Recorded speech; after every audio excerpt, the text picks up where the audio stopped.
It is 1 o'clock. I will call this meeting of the Douglas County Planning Commission to order. And I will note that all commissioners are present except for David Nelson. We will begin the meeting without him. Bryce, will you please lead us in the Pledge of Allegiance?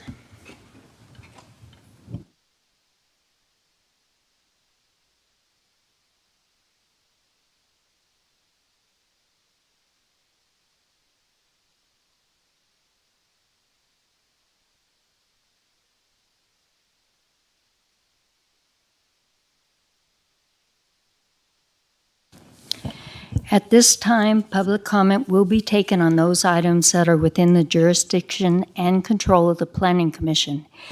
It is requested that members of the public hold their comments on agenda items to when they are considered. If the content is disruptive or disrespectful to commissioners, staff, or members of the public, the individual will be told to stop speaking and sit down. Public comment is limited to 3 minutes. First speaker, please, will you write your name on the list and state it for the record?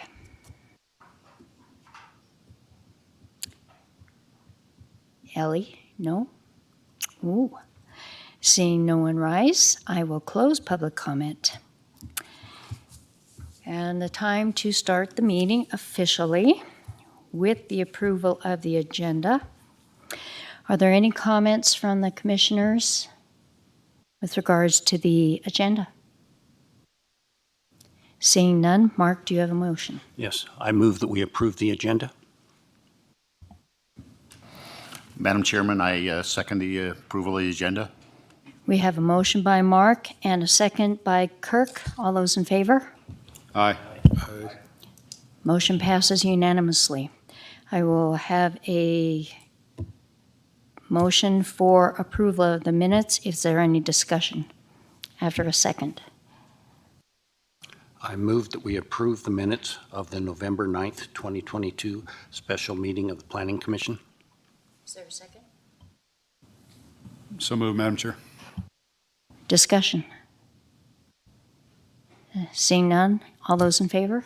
Aye. Passes unanimously. We will now move into the public hearing portion of our meeting for possible action. Discussion of the Planning Commission Activities Report for calendar year 2022. Presenter is Andrea. And it is to be submitted to the Board of Commissioners after we have our discussion and acceptance. Would you please begin? Good afternoon, Planning Commissioners. My name is Andrea Pauling for the record. I'm doing this on behalf of Kate Marolis O'Neill. She couldn't be here today, unfortunately feeling a little bit under the weather. So, without further ado, the Douglas County Planning Commission held 6 regular meetings during the calendar year of 2022. 2 special meetings were in April and November.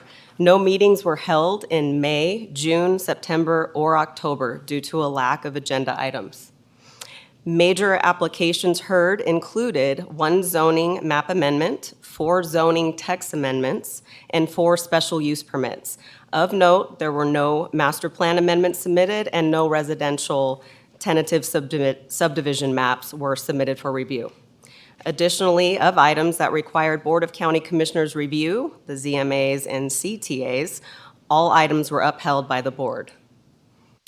Figure 1 below further summarizes the different development applications reviewed by the Planning Commission during the 2022 year, as well as presentations and updates by staff. Figure 2 summarizes the parcel map applications heard by the administrative hearing panel in 2022. So our recommended motion is to accept the 2022 Planning Commission Activities Report and forward it to the Board of County Commissioners with the inclusion of the information for pending December agenda items of today. I do want to make of note, in Figure 1 for the Planning Commission, page 43, there was 1 update, and I'm sorry, the agenda was already posted, so we were unable to make this correction. So this will be in supplemental after the meeting today. For discussion only, discussion on possible modifications to the bylaws for the Planning Commission, that should be Chairwoman Casey. Okay, there were also some spacing that needed to be updated. Those have also been updated and will be added into our supplemental. And then it will be forwarded to the board. Okay? Does anyone have any comments or questions regarding this? I wasn't going to bore you by reading this word for word. It is several pages long, but it does, as you guys know, in this report, it summarizes all of the meeting minutes throughout the year for each meeting and the action items and what the motion was at that meeting. Are there questions or comments? Jim? Yes, I have a couple of questions. Of course, I only joined the board, Planning Commission in April, so I was not here for the January 11th meeting and the hearing regarding manufactured homes as accessory dwellings. And that did come back to us last month, and I had some questions then because I wasn't aware of what had happened in January, so I'm just looking for a little clarification here on how that worked. Because when it came back to us, it was almost identical, but not quite identical. So I want to understand what happened the first time and how it came back to us. We can all read what the proposal was, but the first motion was which was, of course, to have it available, manufactured homes as accessory units on RA5, RA10, and where there's a manufactured home overlay. But the first motion was to allow it only on property that had a manufactured home overlay. But that motion failed. 4 people voted against it and 3 in favor. And then some of the people who voted for denial of that motion then presumably made the next motion, which was to include all 3 of those. Jim, this is going beyond the scope of what the agenda item is.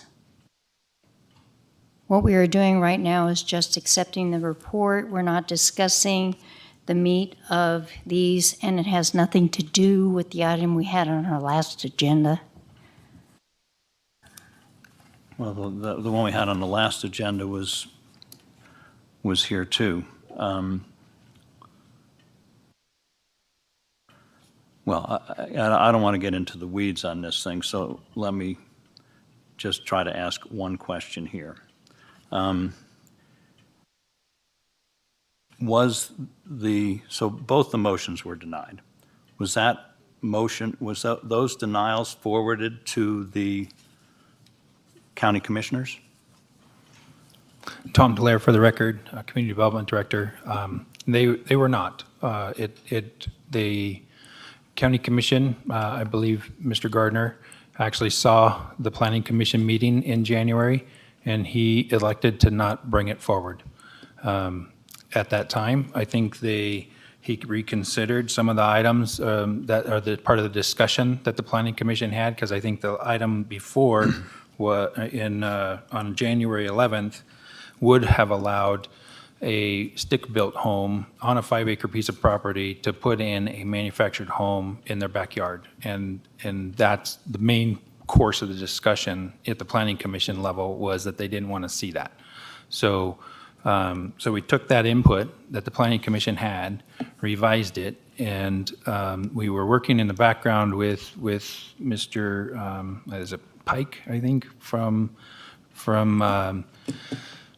Penrod Court and their attorney, and working through that with the DA's office, and we came up with some alternative language that was then presented to you guys last month and is going to the board in January. I think that one was pulled because of time, so it's going to go to the board in January for them to hear it.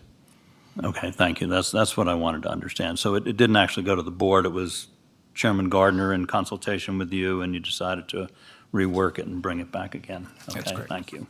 I also have a question on,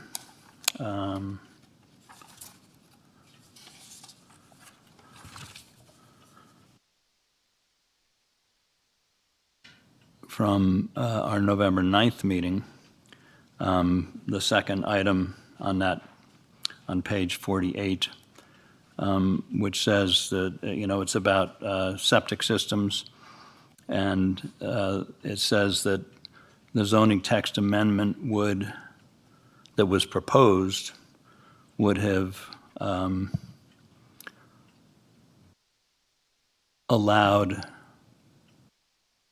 would not have allowed any septic systems on any parcel 2 acres or less. That's what it says here. That was the proposal, apparently. Is that your understanding, that proposal would have not allowed septic systems on any parcel under 2 acres? Tom Delaire for the record, Community Development Director. Yep, for parcels that were created after January, I think the date was 31st, if I recall. After that date, any new parcels, yes, that's correct. They would not have allowed a parcel to be created that was less than 2 acres in size. Right, well, and that's be served- exactly the And be served concern. by a septic system. Right. And that's exactly what the ordinance proposed to do, and that's why I have a problem with the way this is worded, because it doesn't say anything about parcels created after January 31st. It says would not be allowed on any parcels under 2 acres in size. So I think that's, I'm not going to suggest that it's purposely misleading, but I think a member of the public who looked at that would think that it didn't allow it on any parcels.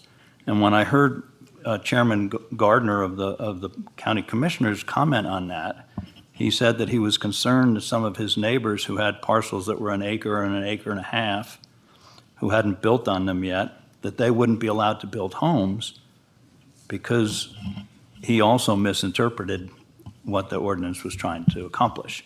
And I actually spoke to him at the board So, meeting. Mr. Slade, I'm just going to jump in here real quick, because again, I think we're starting to get beyond and talk about the substance of the item and possibly why you voted nay on it, which isn't the purpose of this item. My understanding in drafting this item is that they took the title and then also the motion. So the title didn't include that, and from my perspective, the title didn't have to include that because it talks about the topic. I understand the confusion, and obviously that's something that can be looked at in the future when it's agendized. But with regards to this item, it appears to me they took the title directly from the agendas as well as the motions directly. So if you have an issue with whether or not that's correct, I think that's an appropriate comment at this time. But going into the substance of the matters and maybe why you voted yes or no isn't appropriate at this time. Okay, well, I think it should have been worded differently, but I understand your point. I won't continue on that. I just have one last question, and I don't know if, but it's part of our package, so I'll ask it. It's on an administrative hearing panel. On the first 5 months of the year, for 4 months of the year, there were no meetings, but then in the May 12th meeting, under a lot of these are land division applications in the administrative hearing panel, and most of them are dividing land into parcels that are appropriate for the way it's zoned. On the first item, no, it's dividing a 26.88 acre parcel into 4 parcels, one being 20.81 acres, and the other 3 being a combined 6.07 acres, so all 3 of them being around 3 acres. That in an area that's zoned A19, that seems inappropriate. So I think maybe there's some information that's missing here that would clarify this for me. Can you tell me what that might be? Tom Delaire for the record, Community Development Director. Yes, the heritage parceling, which is allowed in code in the A19 section, or in the A19 zoning, and that is supposed to be administered by me. I'm supposed to make the call. I think the AHP was created back in the Bob Nunez days, and continued through, and basically staff, what Bob did was create this panel, and staff hears it and then does an agenda for the public to go through a review process similar to like the Planning Commission, but it's just internally, because those are all properties in the zoning where these parcels are allowed to be created. So anything else, like a subdivision or something new that comes in where it's a large parcel and it's more than 4 parcels, that's something that is your purview and on the Planning Commission's purview and the board's purview. Parcel maps are in mine. So rather than just one individual person making the call on this, it's our team, our department. Thank you. That clarifies that. I thought it might be something like that, but because it wasn't mentioned, I wanted to ask and make sure. Okay, thank you. That's my questions. Any other questions from the board? Madam Chairman, I do have some brief comments before we go to a motion, if I could indulge the members of the Planning Commission. Sure, we have to do public comment as well. Yes. I would like to thank the staff for their hard work on preparing this report. We have 7 members of the Planning Commission, and I know each of us work hard, but there's a lot of people who are working very hard behind the scenes. And I do want to acknowledge also the leadership of our chair, Maureen, and our vice chair, Mark. You have done an outstanding job in this past year, and we do appreciate your leadership. But the community development staff does an extremely good job all the time. Tom, Andrea, Kate, Lucille, and Colleen are just rock solid, and we do appreciate their good work every single day in preparing for the meetings and then following up after the meetings. Also, Jeremy from the engineering staff has been a vital part of what we do each year, and I do appreciate his work. The clerk staff, many people don't realize that Amy Bergens, our clerk treasurer, and her staff do a tremendous amount of meeting, both before the meetings, tremendous amount of work both before the meetings, during the meetings, and then after the meetings, preparing the minutes and making sure all the records are kept accurately. So I do want to thank Amy for her leadership, and Nikki, Michelle, Melissa, Tanya, Danny, and Amber have been our clerks in working very hard every single meeting. So thank them for their excellent efforts. And the District Attorney's Office, Sam Taylor and Cynthia Gregory, have provided us very valuable counsel and service, so I think we owe them a debt of gratitude. And there are a lot of other people who work behind the scenes that you don't see, SOSU TV, and a variety of other people who are assisting every day in making sure our meetings are well documented and well presented. So I do want to thank all the staff for their good hard work in this past year. Thank you. Thank you, Kirk. If there are no other comments from the commission at this time, I'll go to public comment. Seeing no one rise, I will close public comment and bring it back to the commission. Commissioners? Jim, could you turn off your microphone, please? Bryce? Madam Chair, if I could make a motion. I move to accept the 2022 Planning Commission Activities Report and forward it to the Board of Commissioners with the inclusion of the information for pending December agenda items. Do we have a second? Madam Chair, I second the motion. Motion by Bryce, second by Kirk. All those in favor? Aye. Motion passes unanimously.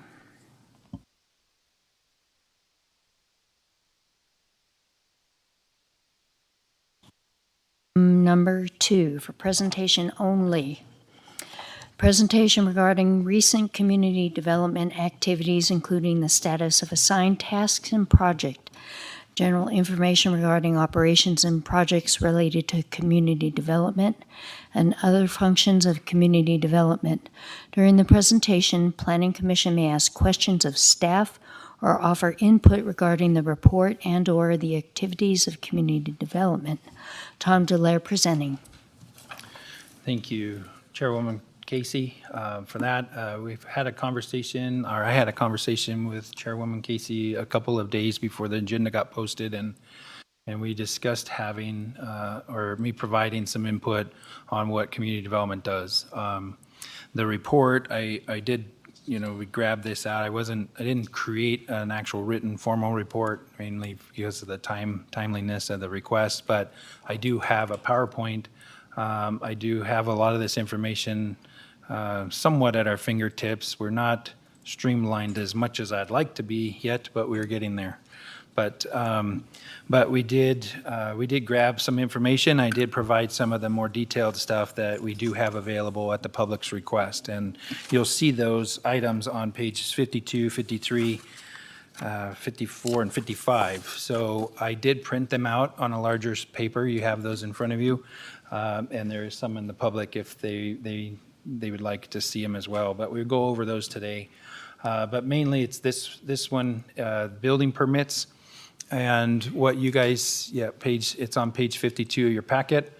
And I just want to go through, this is our monthly report that staff tracks after issuing the permits for the prior month. So this comes out, November would have come out on 1st of December. We do send this over to the chamber, this table, and also the Douglas County, oh golly, I just said it earlier, the Douglas County Business Council. So they keep track of this. I do have the data for this particular, in this particular spreadsheet back to the 90s. So we have multiple versions of this. There's an annual calendar, and then also there's a yearly calendar for the county, which is on the fiscal year, which is July 1st through June 30th. And we report these numbers from July 1st through June 30th at the end of the year for the CAFR, and then the budget and the finance department puts it in the final budget document that is published for the county, and so that's how these numbers get used. We have modified this a little bit over time just because of tracking reasons and the way Acela is capturing the data.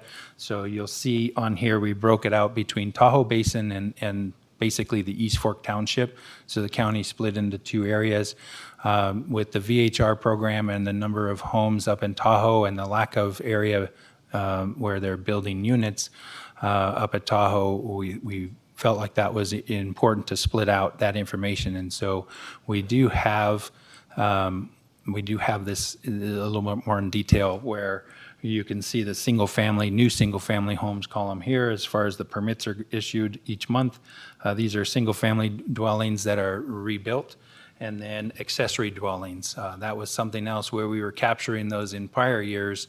We were capturing the accessory dwellings as a single-family home, and that's how it was being reported in the CAFR. So in order to keep the numbers clean, and me being a number guy, I wanted to remove that from the CAFR information because that isn't an actual full-blown single-family home. So anyway, that's the information. We also separated out septic as far as new and existing because I couldn't tell which data we were getting or which system, if we were doing a rebuild or if this was a brand new one. So we wanted to track this a little closer to see that we had 13 new septics this year so far and 21 rebuilds. So it's important information to know that that we're replacing septic fields out there more than we're adding new ones. So I think that's an important data point as well.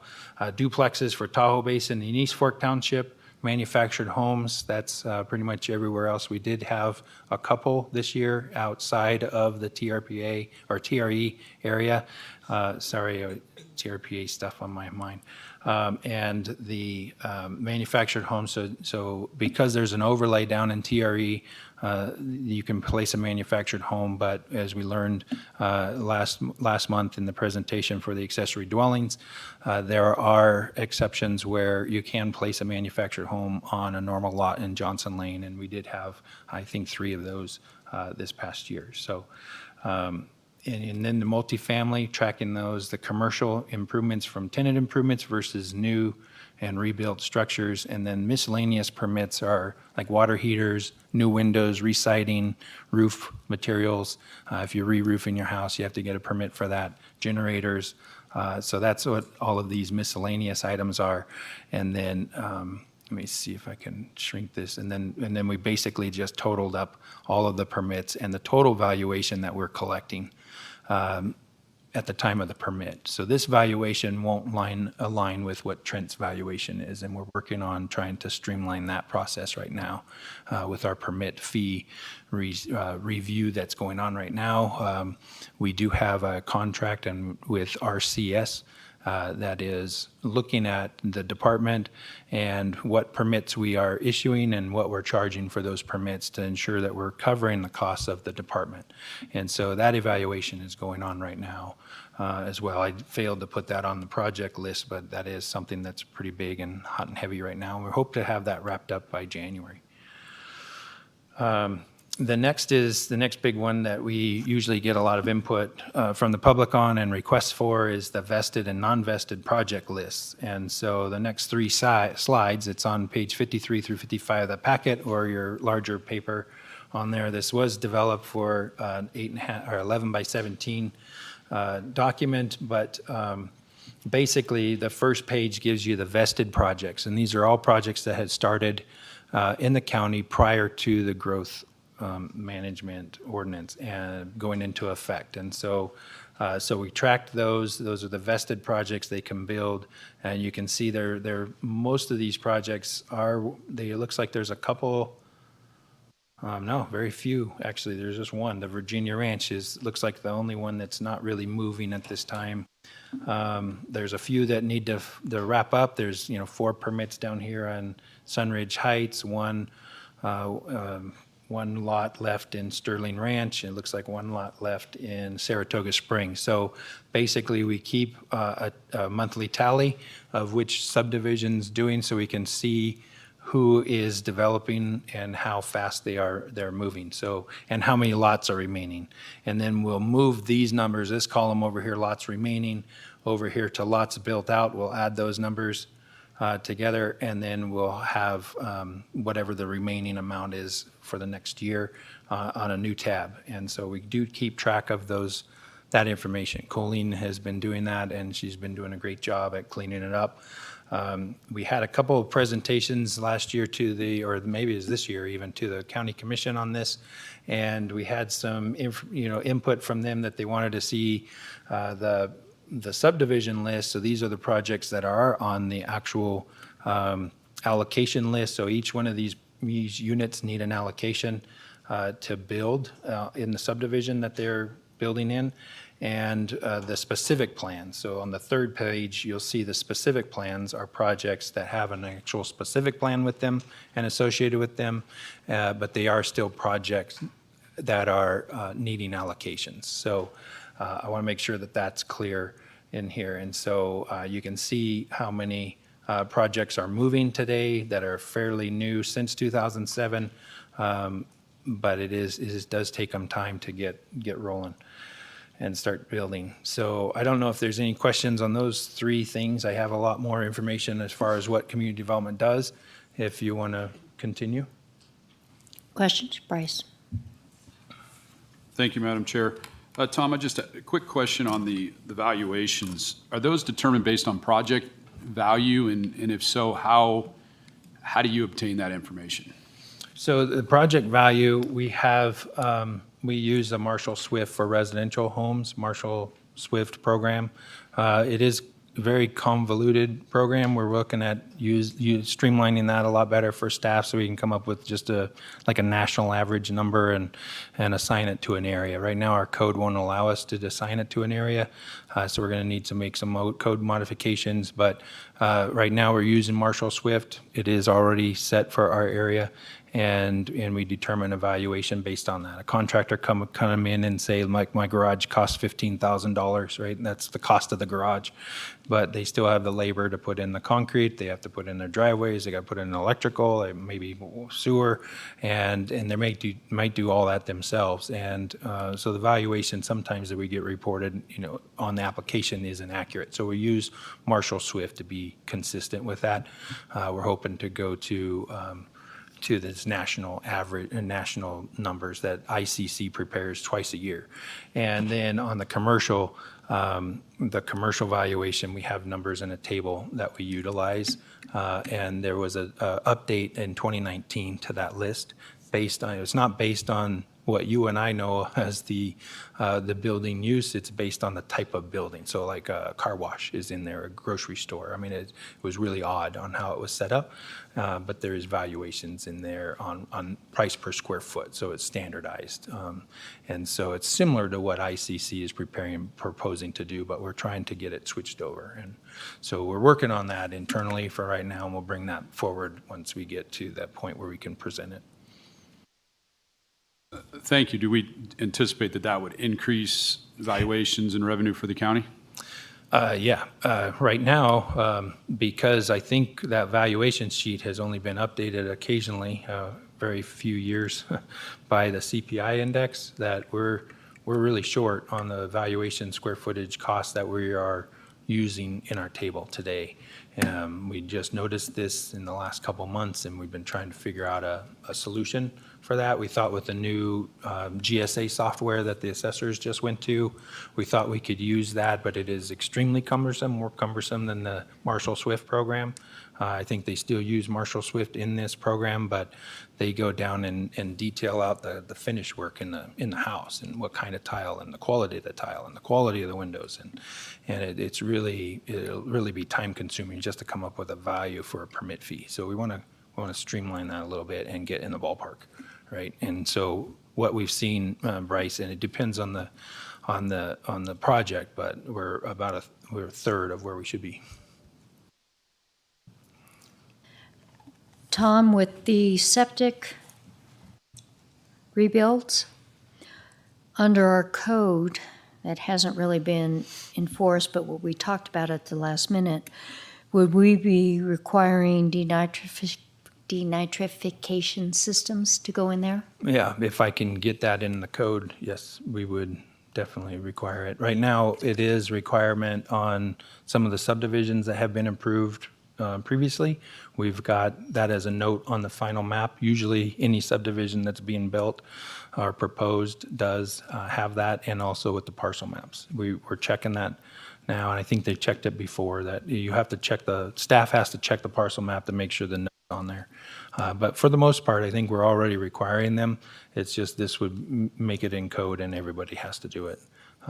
So we are evaluating these that doesn't say DNIT or engineered on this system, but we are tracking that in Acela, so we can do a report later that would show that. But we are making them go that direction. If Johnson Lane, a septic fails there, and we would run it in that septic application that we have, staff does put the pin on where the septic location is going to be, and if there's more than, I think it was 117 septics within that circular square mile, then it's required to be a DNIT. I'm really excited about Title 20. Yeah, well, I really project. am looking forward to that. Kirk. Madam Chairman, two quick questions, Tom, on the permits issued and valuation monthly report. I see that the miscellaneous permits are about 3/4 of all the permits that we handle. Do you have adequate staffing to handle that volume of permits, or are you in need of additional staffing there? Well, additional staffing would be helpful, but I don't have any place to put them. Like our engineering department already shares an office between the two, plan reviewers that we have in engineering, and we're just running out of space. We don't have enough space in Minden Inn, but we have been keeping up, and you'll get some more of that kind of admin stuff later on in the presentation. But to show, we have hired a number of counter texts for in the last 3 or 4 months, and we lost 2 of them already. So we are recruiting now, and for those to fill those positions. So. Thank you. I will be happy to support you under our agenda item seeking input for additional staffing there. Then finally, real quickly, what would be the process or the time process for approval of some of those miscellaneous permits? Does it vary by the type of permit, or Yeah. is it fairly short turnaround? Some of them are instantaneous. So you can get onto ACA today. This is part of my presentation later, but you can get on there. It's 1nv.us, and you can get on there, and you want to replace a water heater in your home. You pick a water heater. It's a flat fee of $84. You pay the fee, and you get a permit issued. You call the inspection department to set up an inspection when your water heater is replaced, and they'll come out and you schedule that time. So some of them are instant, some of them are months, and we have a whole bunch of applications that have come in the past month that have been sent deficiency letters. So staff does quite a good job at making sure that you submit what's required and to process that, and that's all part of the review plan process. So I'm working on getting reports out of Acela on when they come in as a pre-app to see when we are actually building homes. It would be nice to know that data, and I haven't had time to dig into that far. Thank you very much, Tom. Thank you, Madam Chair. Any other questions? Ken? A question for Tom. Are we still banking units every year? Yeah, so the next slide is, we can go into that right here this is on your packet, page 56. This is this is the allocation that's published in County Code right here, the allocation years for 50 years out from starting in 2007. The total allocations here, let's just pick 2022. For the example, 427 allocations were issued or were allowed to be issued. We have to reduce that number by 200 for the vested projects until 2031. You'll see right here, 2031. So we reduced that 427 by 200 to account for the vested pieces, and then there's a resolution. The County Commission has put a resolution in so that the distributed allocations of 227 units for that particular year gets distributed between individual and project, which you can see is 70% for individual. Those are the parcel maps applications, and then project allocations is 30%, and the project allocations are all the new subdivisions. So the blue columns here in the middle of the sheet, individual allocations, that's the 70% of 227 is 159, and 30% of the 227 is 68. And we have issued 47 this year of individual, 79 last year, which looks like the most that we've had since 2007, since we started tracking all of this. So 79 last year, 47 this year. And so those are, anything that's left over does go in to the allocation pool, which we're at 1,525 units for the individual. In the project side, the last 2 years, we have gone over the project allocations of 66 and 68, but we have 508 allocations in the pool, 447 to date. We've issued 134 project allocations. So when you combine those two, the 47 and the 134, you see the white column over here on the end. It's 181, and we've issued 118 vested. So you add those two together, and then we should be under this distributed allocations. But because we have the pool, we could go barely over the 2% growth with the combined of individual projects and vested projects. Thank you. Yeah. Thank you. Thanks to staff for bringing this information forward. I think it's important that we see this. I would certainly prefer to see it once a year, every year. Thank you also for bringing the information in Agenda Item 1. I think it makes sense to have them together. And as I mentioned to Mr. Delaire before the meeting started, it seems to me like they should be in January or February after the calendar year is completed, but that's up to you, because a lot of this information is annual. I'll start with the permits issued and valuation report. Let me just make sure I'm clear about the terms at the beginning there. When you say the Tahoe Basin, Tahoe Township. Tahoe Township, okay. So that includes everything up off at Tramway and the Ridge and that whole area, Yeah. okay? And the East Fork Township does include Topaz and Indian Hills and everywhere else in the county, Yeah. right? Okay, thank you. It's the East Fork Township. So the county split into two just down the hill from the Ridge. TRPA boundary is actually the Ridge. It's a funky little line that weaves in between all the homes. It's quite complicated, so we kept it easy. Right, The- well, I yeah. was a little confused whether it was the Tahoe Basin, which is defined by the watershed, or Yeah, the I Tahoe could- Township, so I could thank you change for that, thank you. clarification. I just want to point out, it appears that, so the first two columns that are part of the Tahoe Basin, that's pretty easy to understand, and it's not too surprising with TRPA that only about 7% of the single-family permits come from the lake, because we're aware of what TRPA does up there.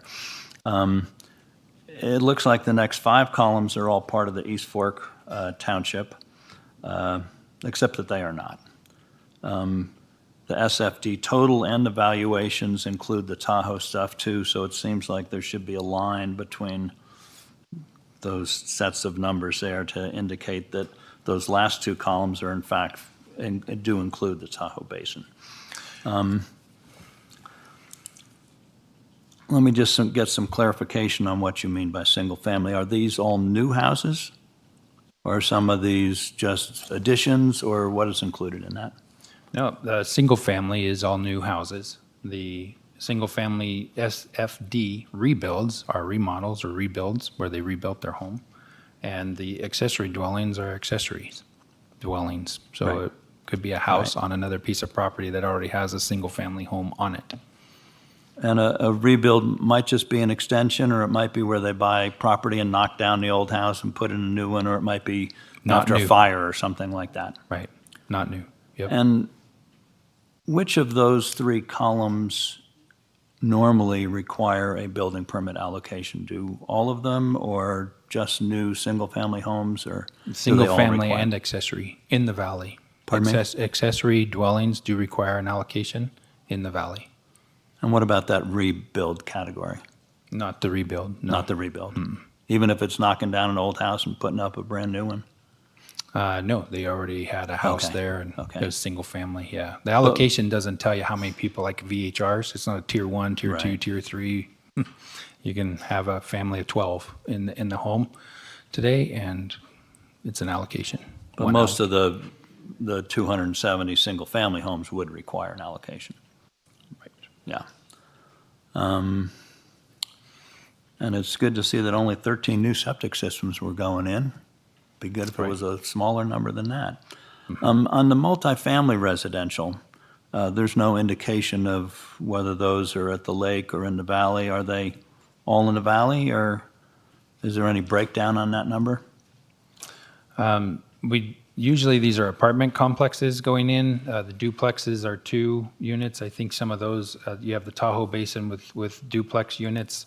I don't have any place where we have, like, Beach Club, for example, would be over in the single-family Tahoe section for Those those are units. condominiums, or- When and you guys will see a map coming up next year that will bring forward, 4 of their buildings where they'll condo them, and then when we issue the permits on those, they'll be calculated Right. on the Tahoe Basin, single-family dwellings, even though it's a multifamily project.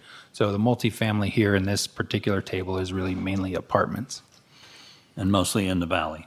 Yeah. Mostly all in the East valley. Fork Township. Mhm. Yeah, we don't have apartments going in up at Tahoe. And as far as building permit allocations,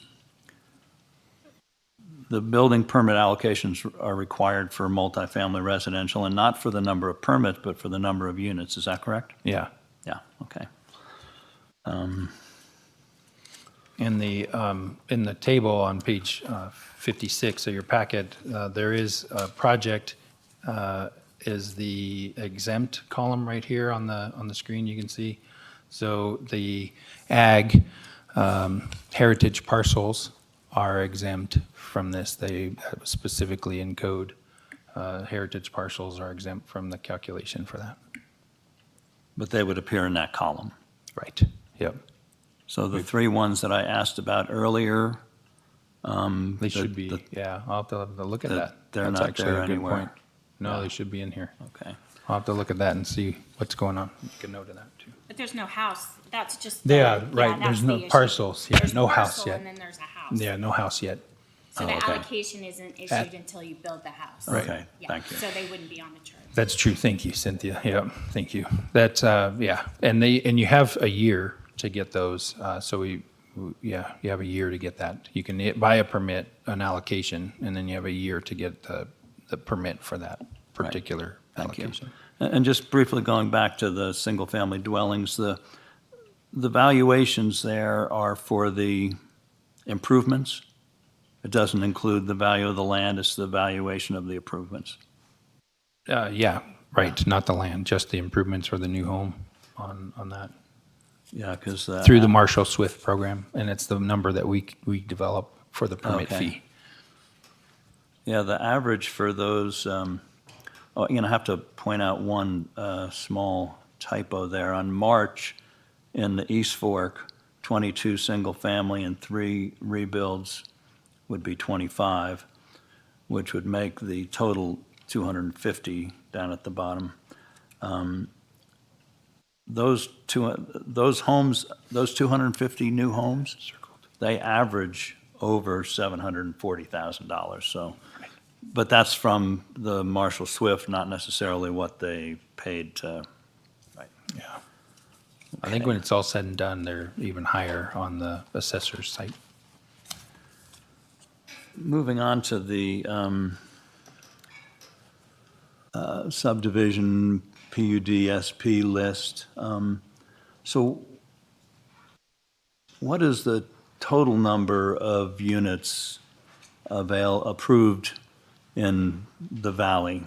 I don't see that. It's at the top of the page, 4459, very dark column.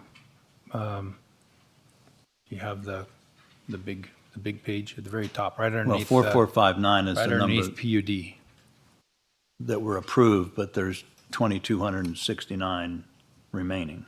Right. But that's not all the approved units for the county, because there's also the ones that are not vested, right? So I'm not sure I'm following what you're asking. Well, that 2,269 is how many of the, apparently the original vested units were 4,459, and a lot have been built, and 2,269 remain vested units. And then there are also the non-vested, which are on the next 2 pages. All the projects that are ongoing, Big George, Rancho Sierra, all those different ones. And I guess that is the number down below the 2,269, which appears there, 4,223. I mean, it's easy enough to add those numbers up, but I would have thought that somewhere that would appear. It's just shy of 6,492. That's the number of homes that are, units that are approved, I believe, at this point. That was the question I was asking, and I guess I've answered it myself. But can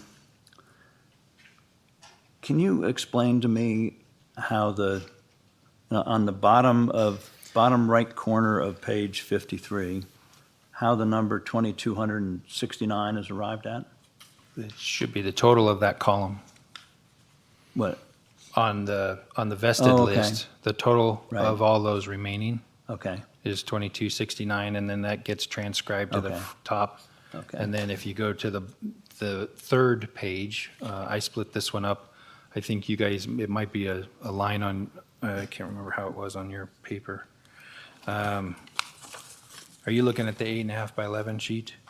Yes. Because it is a different format on what I printed. So, so in the middle of the page, on page 55, is the total for the projects, for the subdivision PUD, not part of the SPs. So the total is right here in the gray. The gray is the valley, the blue is Tahoe. Right. And so the total valley non-vested monthly permits. And then we do it by the month, and then we subtract those out for the lots remaining Okay. on the very end. No, I was And trying then- to figure it out by the And then numbers at the bottom of the page, subtracting and Yeah. instead of vertically, and so now Okay. it makes Yeah, sense. and then So, Tahoe's not really included in the growth management, but we wanted to track it anyway. And then the specific plans. The specific plans it's identified the same way, and we had a total at the bottom of that sheet showing the same type of total there. okay, and, but also, so when we come to the residential allocation tracking table,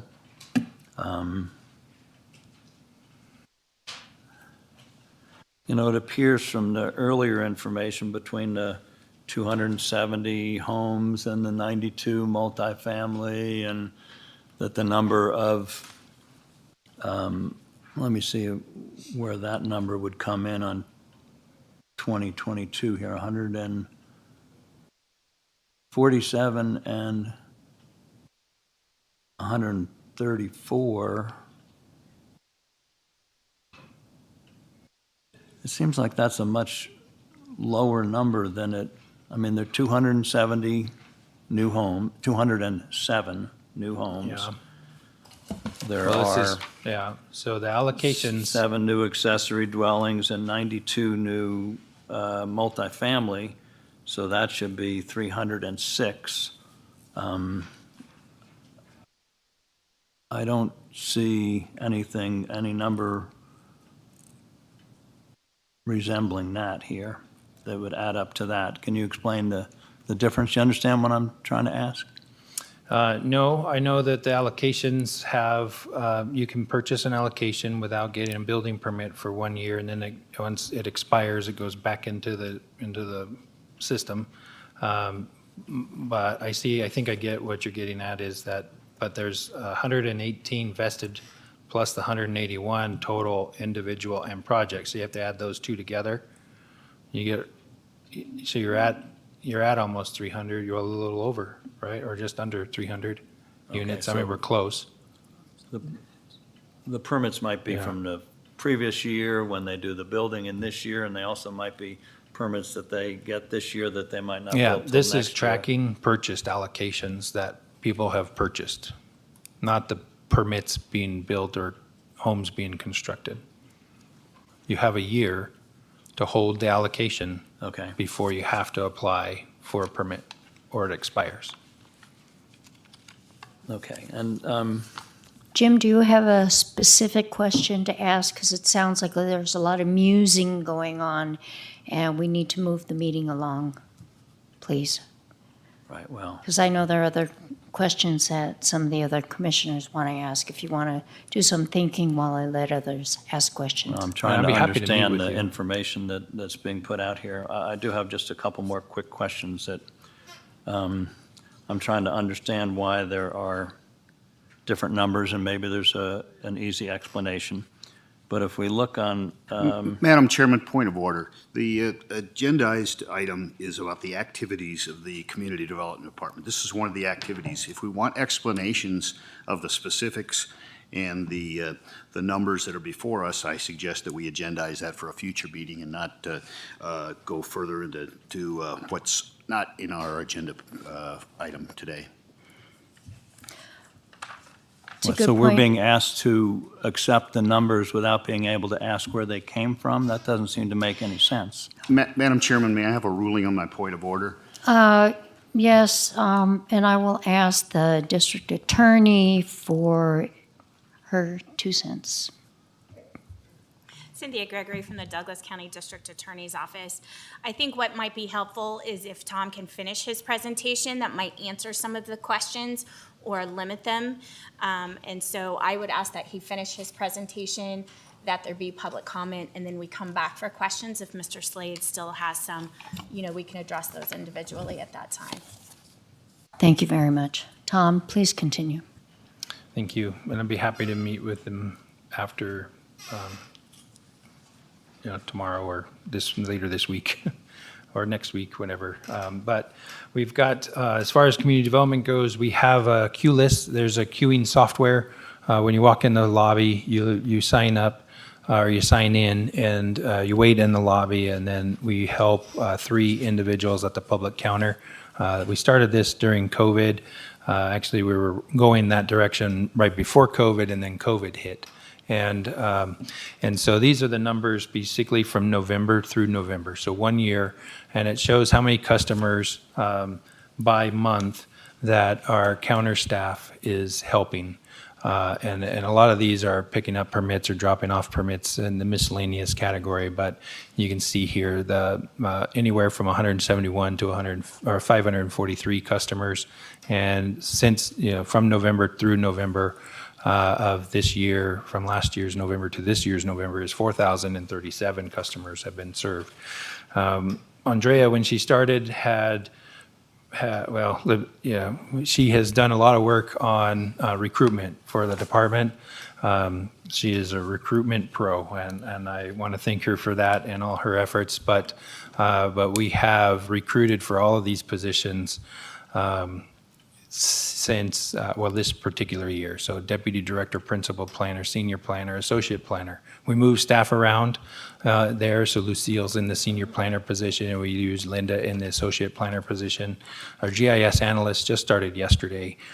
We split that position cost between community development at 25% and public works for the roads, water, and sewer departments. And he's going to be keeping the GIS maps up to date as far as utilities go, so that the public works staff can locate the utilities accurately. Right now, we don't have that. That's not being done. I think they're locating them accurately, but they're having to dig out the record drawings. And so we're going to put it in GIS, and that's what he's been tasked to do. He's got a number of things on a long list of projects to accomplish while he's here in community development. VHR manager, we've recruited 5 counter tech positions, including the 2 being recruited right now. We did have 1 counter tech move into an office specialist, which we had hired, and one of them left and the other one stayed. And anyway, so some shuffling of staff has happened. 2 building inspectors and 2 code officers. And the 1 position was just filled, so I should have updated that.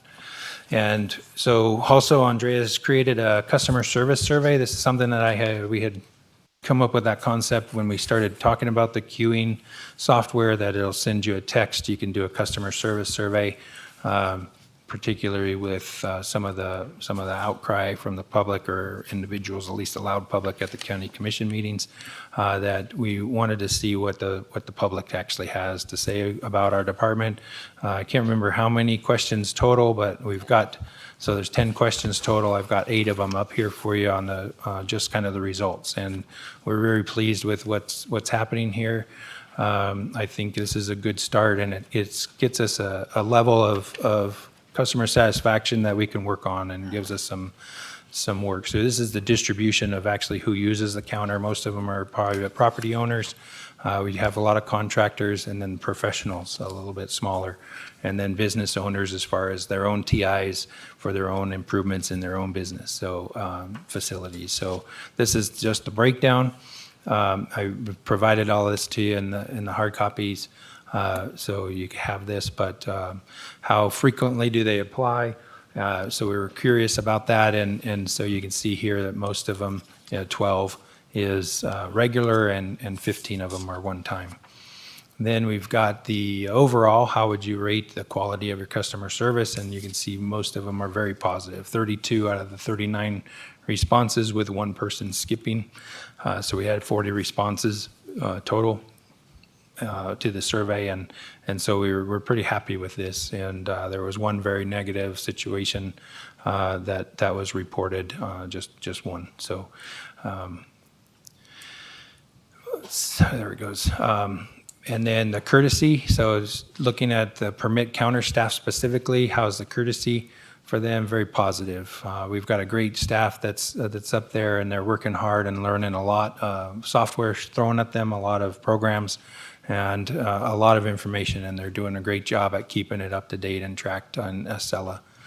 How was the wait time? If you go in and look, it's always been 7 minutes. I think that was the default, 7 minutes, and I can tell you, I haven't seen, I think there was one or two maybe that had to wait longer than that. But we asked the people to wait in the lobby to give the 3 individuals up at the counter the time that they need to deal with their permit and then get out, and then they can come up. When I first started, we had a row of chairs right alongside each side of the door, people on their phones, talking on the phone is very disruptive. And so keeping them out of the office so that they can focus on dealing with the particular issue at the counter has been helpful. And plus the lobby is much more comfortable than those little chairs that they had in the permit room. So it's been very helpful. I think staff's appreciated it. We do get a number of people that don't like to log in, and that tablet is a problem. And so we're working on a solution for that, but it costs $1,200, and I haven't felt like we needed to spend the money on it yet. So it works. And they can also log in and text in and use the text to your phone, and also on the web. You can actually make an appointment and jump ahead of the line when you get here. So that's extremely helpful, but not too many people use that. So overall, rate the professionalism of the permit counter staff. Again, very positive. And then the technology use. So some people are struggling with it. We've got a couple of not very negative, but somewhat negative comment, 1, and then 6 neutral. And Acela is a program that we do use regionally. Washoe, Reno, Sparks, and Douglas County all use it. It seems to be working pretty well for those bigger, larger cities. It's working okay for us. I think it was how it was set up, and we're making modifications to it on a weekly basis to make it more user-friendly for our department. And so we are making a lot of modifications to that. We just added the VHR module that is now all online, and they can apply for a VHR on the internet. They can upload as many files as they want, which has been extremely helpful and a huge improvement from what we had before. So other projects, we just signed a contract with Precision Document Imaging. This went to the board a couple of months ago. Basically, it's 300 file boxes down in the basement. And I can't even count how many loose plans down there. And we're going to get them all scanned and assigned to each APN number. And then we'll have it digitally at our fingertips, which will reduce the amount of time. And you'll see how many public records requests we have just this year here later in the slide, but it'll be easy for the public. And I hope to get that information online with one of our projects for our GIS tech now that we have in the department. And so that all the you want a history on your property. If we have the information, it'll be online and available to you to search yourself, which will be awesome. We also have a bunch of tapes and boxes and boxes of tapes downstairs that we're going to get digitized and digitalized. So we'll have all of that available for searching from the public. We have working on a feasibility study for the regional storm drainage basins on Buckeye and Pine Nut Washes. This is going to help with the Moeller Parkway project. We're still working through that. We've got the first one back on Buckeye, I believe. I haven't read it yet, but Jeremy's working on that piece of it, and we're hoping to get a large basin built to reduce the floodplain in the valley. Martin Slough Trail. Jeremy's reached out a number of times to NDOT, and we were able to receive $1.726 million grant funding. It's huge. NDOT's been a great partner on that project, and if you haven't been on the Martin Slough Trail yet, I would suggest you go. It's a great asset to our community, and it connects Gardnerville and Minden together, and you have to cross 3 or 4 roads, a future 0-lane road, but we do have rapid flashing beacons that we added to the contract that were just installed a month ago on Buckeye, which was a request, and we got that done. The project is in the wrap-up phase. We wrapped up the Highway 88 culverts. Those got installed. wrapped that up at the beginning of this year. I think it was actually in January. And, we're happy to get that project done and behind us. We have another DEM application on file right now. They did request some information from us on Buckeye Road, but we would like to raise Buckeye Road above the floodplain on the Martin Slough. Buckeye Road is identified as a collector road and an emergency access route on the master plan up to the roundabout. And so we want to get that connected into town, close to a fire station, so that first responders can respond in a flooding event. If there's happens to be a fire and a flood at the same time, that they'll be able to get across the flood waters to the east side, because there isn't a fire station except for in Johnson Lane that's accessible, and Runestroth, but it'd probably be in a flood as well. So anyway, so we were working on that. We are also a Centerville pedestrian path. That's the one that goes from basically the community center out to Dresslerville Road and the Ranchos. We're working with the property owners on that to see if we can obtain an easement. And then we've got the survey done, and we're working on a portion of the path alignment right now. Staff's doing that. And working with the property owner to see if we can get that easement obtained to get that right of way and start working on that project. That was a priority with NDOT, and we were hoping to use some of the funding that we may not use from Martin Slough on that particular one. Also, Moeller Lane pedestrian path, we've got a survey done, and we're working on a pathway alignment through MGSD's property, and we'll go back to MGSD with that alignment to see if we can get an easement from them. And then also we have to work with the owners, or if the property for Bentley sells in the middle there's a 900-acre piece of property. We have to cross a small portion of that to connect 395 to the trailhead of the Nature Conservancy's path that goes to Genoa. So that's our goal, is to get that connected. Jeremy's gone a little further on his vision, I think, and he would like to get it connected into Wally. So he has, we've got the survey done and a right-of-way all the way to Wally's that we're working on now. The South Shore and Tahoe Douglas area plan updates. South Shore plan is being amended right now. That goes to the board, to the TRPA I think this week. It might be tomorrow, actually. And then and so that's moving forward. And then we also have to come back for amending the plan for the hospital and possibly a fire station. We need to work with the fire department on that, but staff's been working on that.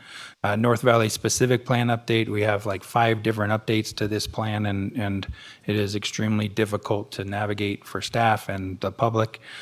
We wanted to have a consultant just combine those. We were looking for $25,000 to do that update.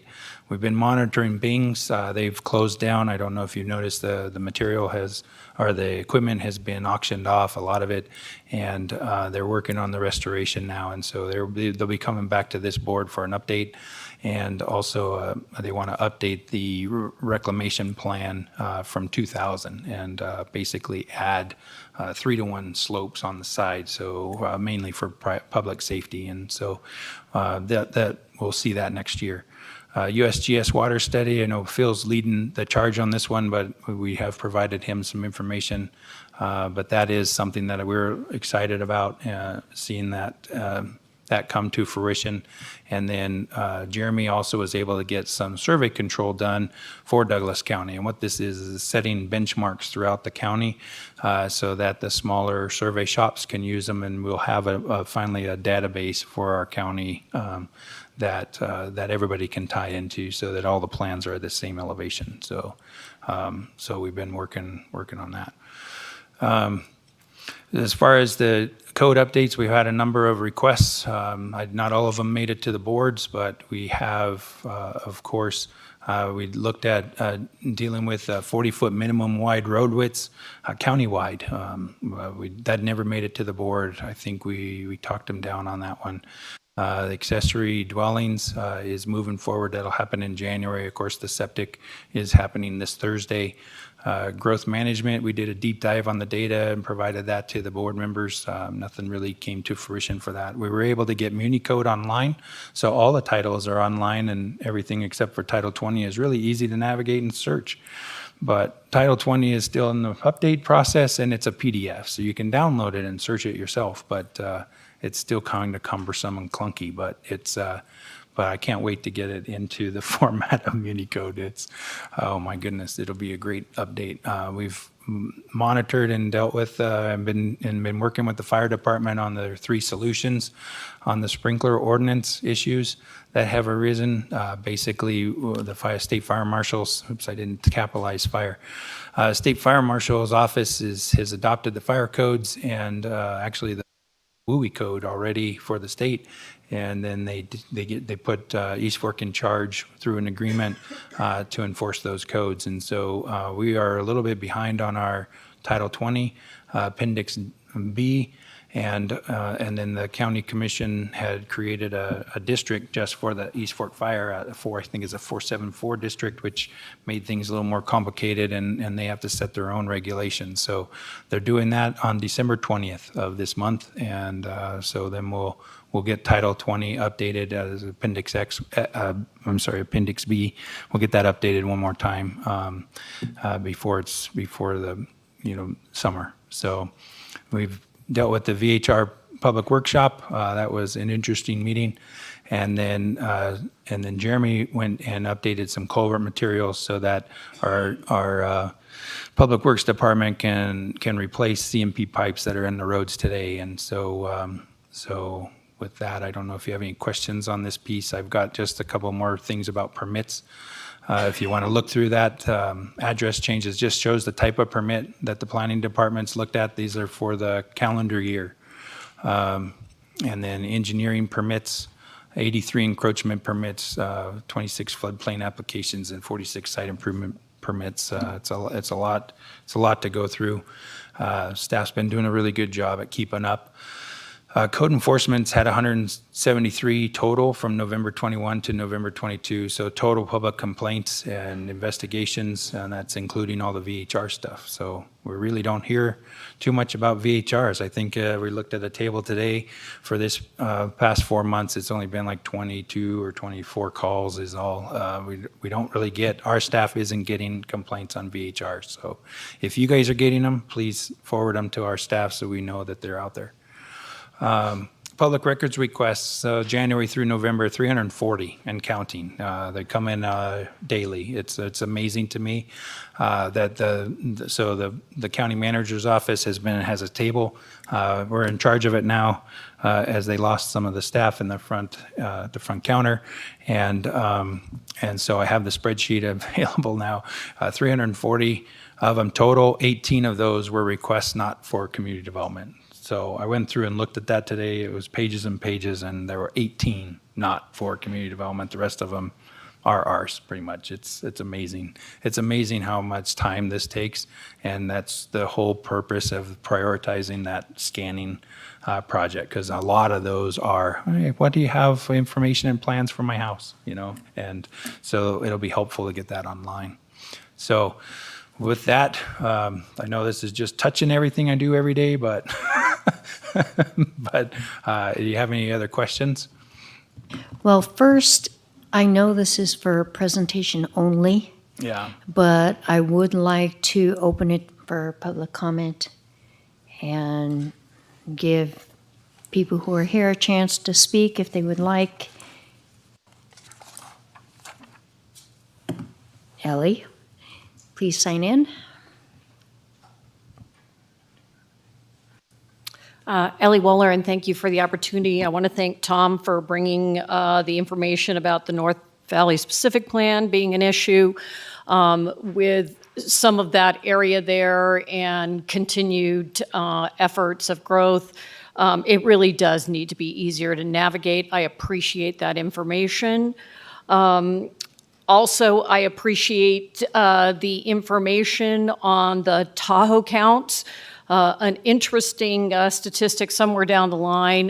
Don't want to add any more work to the vacation home rental process. I go to every meeting. I will be attending on the 14th. It'll be interesting to know the new builds in Tahoe, how many of them become vacation home rentals or how many go on the vacation home rental wait list. I'm not saying people don't have a right to do what they want with their property, but it's getting more and more complicated to track those down. I don't want to get off track. I have a closing public comment unrelated. Back to the North Valley specific plan. I know county is understaffed. I'm always the person that says the community plans are outdated and they segue into some of the issues of the specific plans. And I'm hoping next year the Planning Commission, when they're asked, what their priorities are, that somebody takes on community plans. That also segues into the South Lake Tahoe area plan, and that will be my closing public comment. Thank you. Thank you very much, Ellie.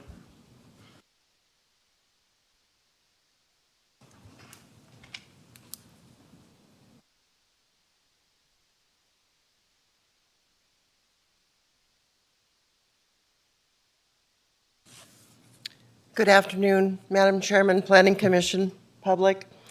Thank you. My name is Barbara Smallwood. Ditto everything Kurt said about staff and Ellie said about staff. You guys are awesome, everybody. Thank you very much. We love Douglas County. I wanted to specifically go back to Attorney Cynthia Gregory's comment regarding all this information that you gave us. I think that the Planning Commission should agendize this so that we can have a better understanding of it. I was trying to add up the numbers also with the vested and the non-vested, and when I said, oh my goodness, you have 4,492, but that doesn't look to me like it includes the specific plans. So I don't know if you can answer that question right now or not. There's 3,500. Do we add that to that 44? Barbara, I'll need to look and see at the spreadsheet, but I thought it did. Okay, well, whatever. Let's get that and talk about that. Thank you. Thank you, Barbara. Seeing no one rise, I will close public comment, bring it back to the commissioners. Mark. Did you want to comment first, Tom? Yeah, if I can. My closing statement there, I just want to clarify, it's not me doing all this work. It's my staff and my team, and I want to just say, and GIS, we get a lot of support from those guys. Public Works, this county is really great to work for. I have lived here since 1984. Graduated from high school, and it's my pleasure to serve the public, and I really like what I do. And I couldn't do this job without my team, and but I just want them to know that. So Tom, I do have a couple of questions for you, and this is on the community development projects. So you guys put some great big box culverts underneath Highway 88. And my understanding was that was so that a lot of Minden would be able to be removed from the flood zone. So do you guys call FEMA and tell them to come back and look at it, or do you guys have to survey it and send it to FEMA, or how does it work? It's all done. It's been surveyed. It's been sent to FEMA. It's in our model that went to FEMA for the entire valley. So the original plan, I think that Anderson Engineering prepared, I want to say, did that original analysis to show how many parcels actually came out, was redone by HDR with the new information that Carson Subconservancy was coming forward through the Carson River corridor. And so the water feature of the river part changed quite a bit actually while this project was envisioned and started through the process. It does reduce a number of those parcels in Minden, but it doesn't do as much as we thought it was going to be. It does reduce the flow down into the roads instead of the properties, which is helpful, but it's still not what we were hoping for. But that analysis has been submitted to FEMA for review. They have accepted the model, and it'll probably take a year before they actually approve it and move it forward into actual an actual model that we would use and recognize. So at that time is when the property owner, whoever's got their house removed, would be able to drop their flood insurance? Yeah, after the map is published, it's got to go through the public comment portion. That should be coming out in the next several months, and then it'll go quicker once that public comment, I understand, once public comment is out, then the process for approval will be a little faster. But right now, I've been told it'd be about a year. We did create, with that model, we did create a larger flood way on the North Valley section. We fought FEMA for months on that, and we just we didn't see that we were going to get anywhere with them on it. So that did get revised. We revised it based on our conditions, not theirs, which was helpful, and they did accept the model. So we were happy with that. It's just there's one or two property owners out there that are going to have an issue in the future, but they knew that already. Their house gets flooded every time it floods and out of the floodplain. So at least our model is accurate. Okay, and then my final question is, you're working on the Centerville pedestrian path.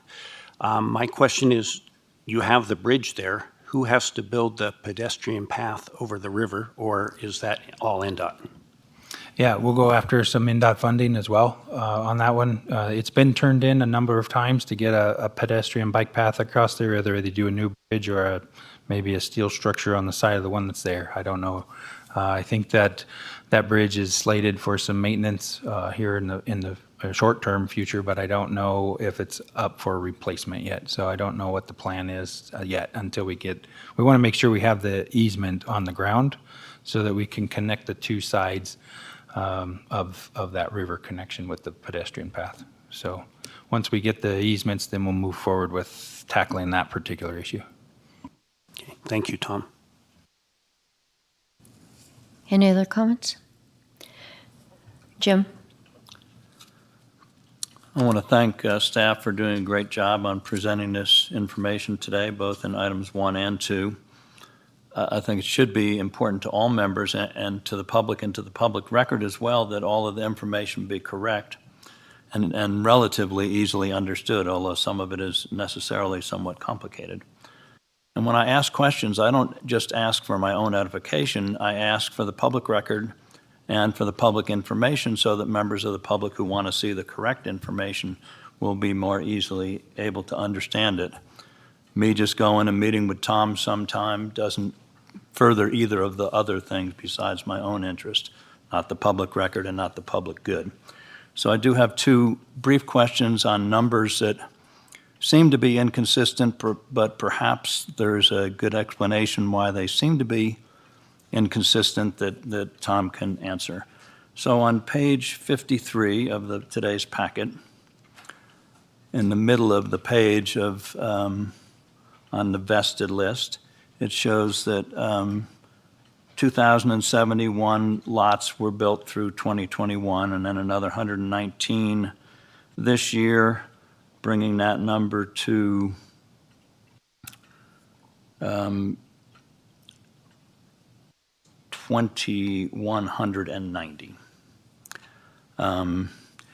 Yet if we look on page 56, so that's 2,190 units that have been built. If we look on page 56 under the vested permits that have been used, it's 1,209. So that's a difference of 981. Can you explain why there's so much of a difference there, Tom? Jim, I can't right now. I will look into it and see if I can come up with an explanation. Okay, thank you, because that's a pretty big difference. And maybe there's a good explanation, but I look forward to your response. And similarly, if we look on page 56 on the column there towards the left, the total number of vested allocations over the first 25 years of the growth management ordinance. It shows 4,767 vested permits. Yet again, if we go back to page 53, again, there seems to be an inconsistency when you look at the column, a couple columns left of the one we just looked at, the number of units approved, it's 4,459. So again, in this case, the difference is 308. Is that something that you readily have an answer for, or also something you'll need to look into? No, I'll need to look into that as well. I gotta dig into the Excel spreadsheet on this. Okay. It's Okay, it's thank you. calculating everything internally. That's a different spreadsheet. So this is a different spreadsheet from this. So, Right. and I don't know, you know, the data from when I start 2019. So I will have to, you know, possibly if there's an error in here, we'll need to dig into all the numbers from 2007. And I can tell you that's not easy. So we'll Okay. look into it. Thank So, you. Mr. Slade, Cynthia Gregory from the Douglas County District Attorney's Office, you were here back when the growth management ordinance was passed, as well as I was, and there were some where the units, the subdivisions, they already had some of their phases recorded. So it's just taking into account, so it's a vested project, but they were already recorded. So I think that may be the difference, the 300. So there was only allocations. Yeah, I think that's where the discrepancy is coming from.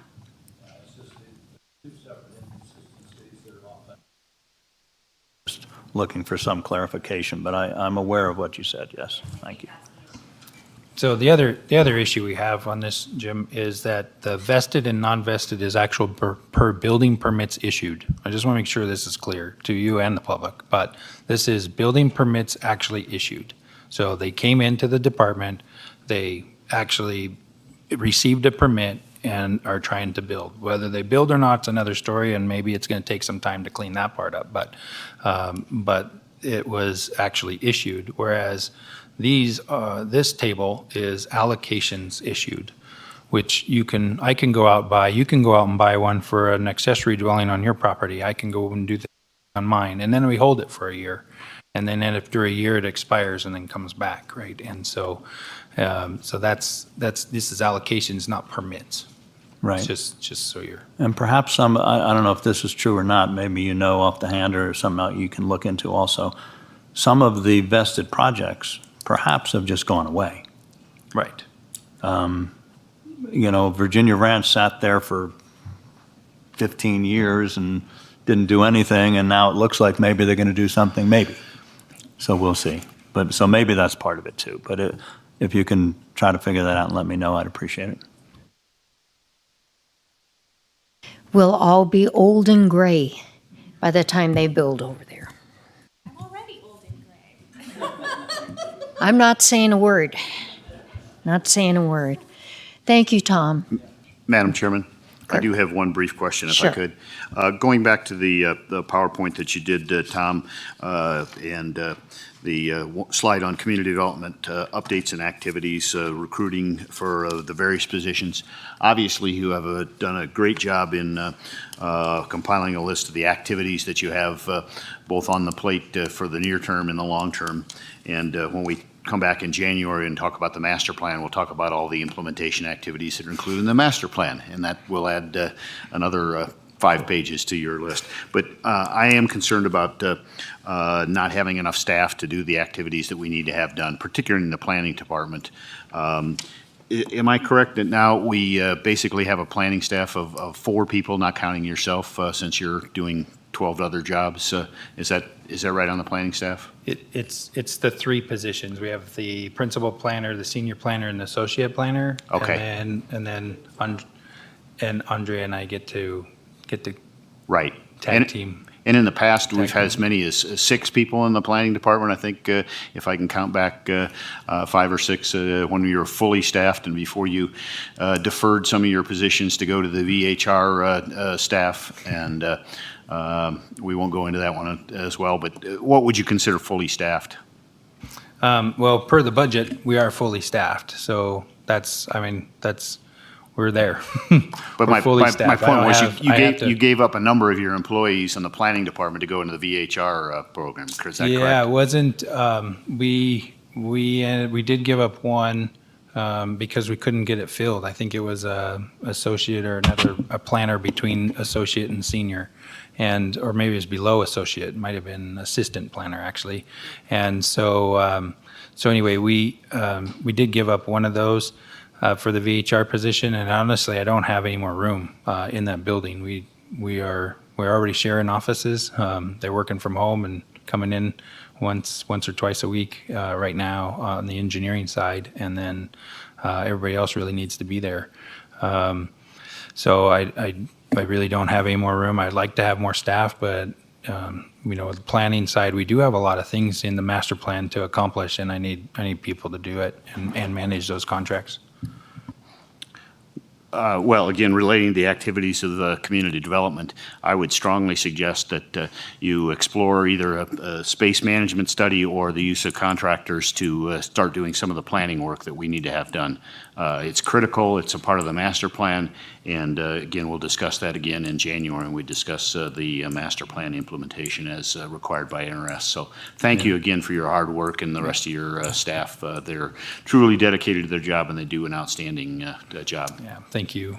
Yeah, county manager's office is doing a space study right now that's underway, and then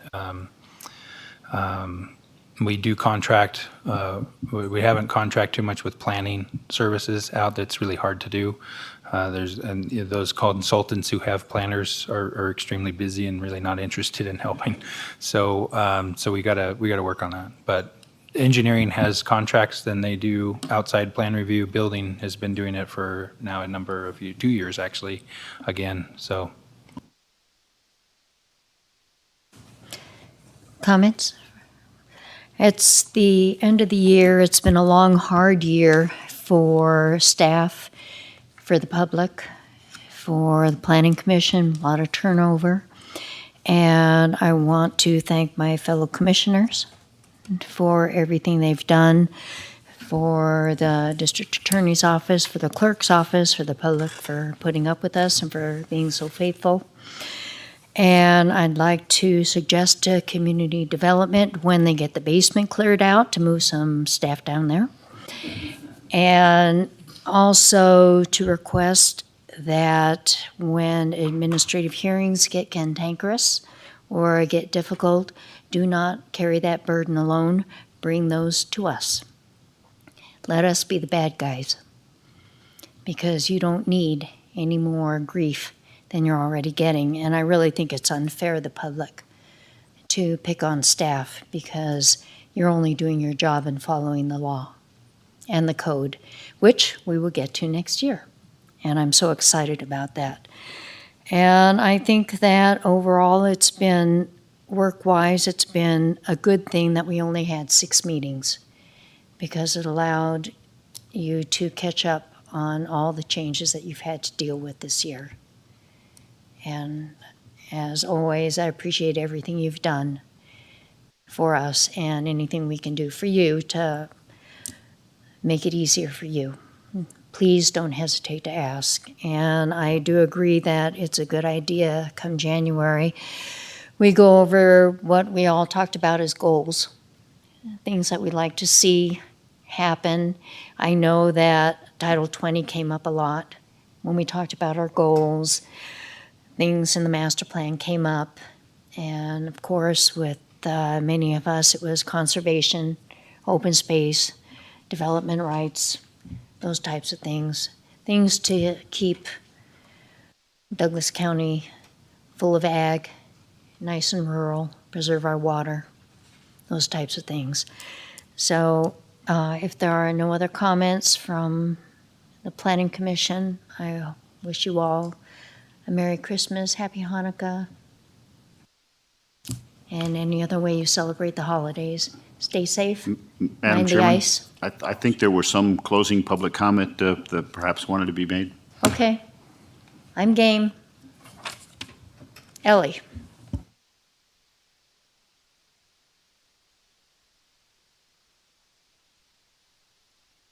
spent the last 24 hours tracking down Latitude 39, which is a project up in the high-density tourist district that's going before the Regional Plan Implementation Committee on December 14th.